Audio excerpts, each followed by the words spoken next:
Introduction to crystalline solid. First, we have to know what is solid. A solid is a state of matter characterized by structural rigidity and resistant to changes in shape or volume. Unlike liquids or gases, the atoms, ions, or molecules in a solid are packed very closely together and are held by strong intermolecular forces. There are three general characteristics for solid. The first one is limited movement, where the particle cannot move freely. And second, definite shape and volume. A solid maintains its own shape regardless of the container it is in, since the particles are locked in the place. And the third one is incompressibility, where there are very little spaces between the particles, making it almost impossible to compress the solid into a smaller volume. Now, to make it more understandable, we are going to differentiate between crystalline and amorphous. These two at first might look the same, however, their difference in the arrangement of components creates a difference in the way they behave. So first, a crystalline solid has regular and repeating arrangement of components, which creates sharp melting points. They have definite heat fusion and is anisotropic, which means their physical properties vary in different directions, and they can have bonding of ionic, covalent, metallic, or van der Waals forces. While amorphous has irregular and disordered arrangement of components, can melt over a range of temperatures, have no definite heat fusion, is isotropic, which means their physical properties are same in all directions, and their bonding is covalently bonded network. Crystalline solids can be classified into three main types, which are metallic solids, ionic solids, and covalent network solids. Each type differs in bonding, structure, and physical properties. Now, in the next part, we'll focus on metallic crystalline structure and how atoms are arranged in metal lattice.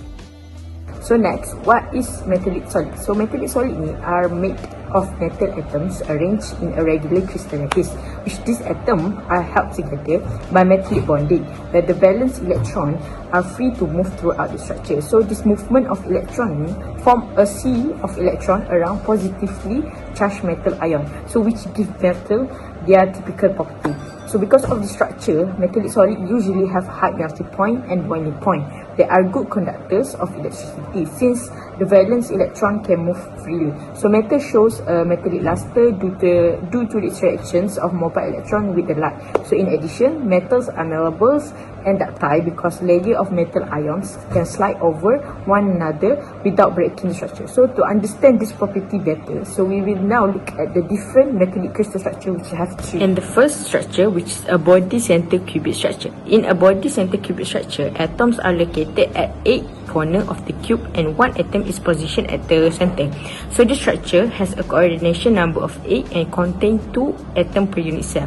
So for the calculation, the 8 corner atoms are shared between unit cells. So each contribute 1 per 8, giving 1 atom in total. So the atom at the center belong fully to the unit cell and contribute 1 atom. So therefore, the total number of atoms per unit cell is 2. So the atom of body center cubic structure are not packed, but closely compared to other structures. So example of metal, which is metal that with BCC, which is iron and chromium. And the second structure, which is a face center cubic, which is FCC. In the face center cubic structure, atoms are found at the corner of the cube and at the center of each face. So the coordination number is 12 and there are 4 atoms per unit cell. So for the calculation, the 8 corner atom each contribute 1 per 8, giving 1 atom. So the 6 face center atom are shared by 2 unit cells, so each contribute 1/2, so giving 3 atoms. So the result in a total 4 atoms per unit cell. So this structure allows atoms to pack very closely as atoms from one layer fit into the space of the next layer. Metals such as copper, aluminium, silver and gold have this structure. And the third structure, which is a hexagonal closed pack structure, which is HCP. The hexagonal closed pack structure consists of 3 layers of atom arranged in hexagonal pattern. The top and the bottom layer form a hexagon, while atom in the middle layer occupy the space between them. This structure also has coordination number of 12 and contains 6 atoms per unit cell. So for the calculation, 12 corner at each contribute 1 per 6, giving 2 atoms. So the 2 atoms at the center and top of the bottom layer each contribute 1/2, so giving 1 atom. So the 3 atoms in the middle layer contribute 3 atoms. This gives a total of 6 atoms per unit cell. Example include magnesium, zinc, cadmium, titanium. Next, I will explain ionic crystals. Ionic crystals are composed of positive and negative ions that are held together by strong electrostatic attractions between oppositely charged ions. These crystals do not contain free electrons, which influences their physical properties. As a result of these strong ionic bonds, ionic crystals generally have high melting points. They are also hard but brittle, meaning they can break easily when force is applied. Additionally, ionic crystals do not conduct electricity in a solid state because the ions are fixed in position. A common example of an ionic crystal is sodium chloride. In the sodium chloride structure, the unit cell can be drawn with either sodium ions or chloride ions at the corners. The Na plus and the Cl minus ions are arranged alternately, forming a highly ordered structure. These arrangements give the NaCl a face-centered cubic or FCC structure, which contributes to its stability. Another example of an ionic crystal structure is cesium chloride. The CaCl structure has a simple cubic arrangement and is described as 8-8 coordination, meaning each cesium ion is surrounded by 8 chloride ions and vice versa. In this structure, each cesium ion is in contact with 8 chloride ions, forming a stable 3-dimensional lattice. Briefly compare, covalent network solids are different from ionic crystals. In covalent network solids, atoms are held together by a continuous network of covalent bonds rather than electrostatic attractions. These solids are usually made of nonmetals. Examples include allotropes of carbon such as diamonds and graphite. These are pure forms of the same elements but differ in structure, which leads to a very different physical properties. In summary, ionic crystals are characterized by strong electrostatic forces, high melting points, and well-defined crystal structures such as NaCl and CaCl, which distinguish them from other types of solid. Now let's talk about diamond, one of the allotropes of carbon. Diamond composed of single element of carbon arranged in 3D network. In diamond, each atom is covalently bonded to form other carbon in tetrahedral. Diamond is widely used in cutting tools and writing application. There is no free moving electron in diamond to conduct electricity. And lastly, diamond has a very high covalent bond. Next, we have graphite, another of electron of carbon. Each carbon in graphite connected with 3 other carbon by covalent bond. There has only 1 free carbon in graphite because from 4 covalent electron, only 3 carbon used. Graphite has a high melting point and it arranged 6 membrane from flat layer which are held closely by weak van der Waals forces. Graphite commonly used as pencil lead and lubricant. Let's talk about crystal defects. What is crystal defects? It is an irregularity or deviation in the regular arrangement of constituent particles, such as atoms, molecules, or ions in a solid. No crystal is truly ideal. All real crystalline solids contain imperfections. These defects are vital as they dictate many physical, chemical, and electrical properties of the material. There are 2 main types of defects, which is stoichiometric defects. It is the stoichiometric ratio of the compound remains unchanged, while the non-stoichiometric defects is the ratio of constituent particles in the crystal structure deviates from the ideal formula. Let's start. The first one in stoichiometric defect is vacancy defect. Vacancy defect is an atom is missing from its regular atomic site in the crystal lattice, and the effect is the density of the substance decreases. The causes often develops when solids are heated, causing atoms to acquire enough energy to leave their site.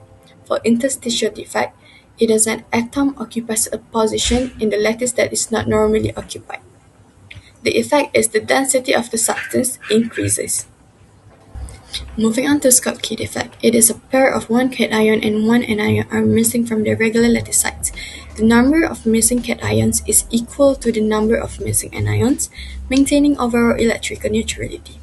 The conditions of Schottky defect is it occurs in ionic crystals where the difference in size between the cation and the anion is small. The density decreases due to the missing mass. For examples, NaCl, KCl, CSCl, and AgBr. Next, Frankel defect.